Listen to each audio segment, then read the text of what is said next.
বিসমিল্লাহির রহমানির রহিম। আমাদের পৃথিবীতে মহান আল্লাহ তার সৃষ্টিশীলতার অসংখ্য নিদর্শন রেখেছেন। জমিনে বিচরণশীল প্রাণীদের মাঝে উট হচ্ছে এক রহস্যময় প্রাণীর নাম। মরুচারী আরবদের সভ্যতার বিকাশমান ধারায় উটের ভূমিকা অপরিসীম। সে যুগে মালামাল পরিবহন, হজ যাত্রা, সামরিক অভিযান কিংবা বাণিজ্য কাফেলার বাহন হিসাবে উটের কোনো বিকল্প ছিল না। শত শত মাইল পথ পাড়ি দেওয়ার পাশাপাশি এই উট জড়িয়ে গেছে ইসলামের ইতিহাসের সাথে।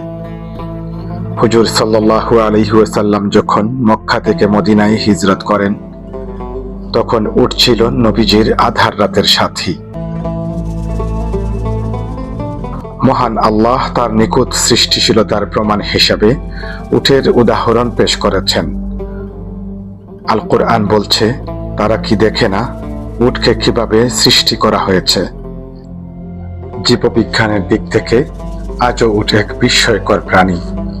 দীর্ঘ সময় পানি ছাড়া বাঁচতে পারে, উষ্ণ আর ঠান্ডা উভয় পরিবেশে নিজেকে মানিয়ে নিতে পারে সে। উট শুধুই একটি প্রাণী নয়, বরং মরুভূমির জাহাজ, মানুষের সভ্যতার সহচর এবং অসীম ধৈর্য শক্তির নিখুঁত প্রতীক। উটের জীবন আচার, সৃষ্টির অপূর্ব রহস্য এবং মানুষের সঙ্গে সম্পর্ক প্রাকৃতিক ও আধ্যাত্মিক জ্ঞানের চোখ খুলে দেবে যুগের পর যুগ। ভালো থাকুক মরু প্রকৃতির এই মায়াবী সন্তানেরা।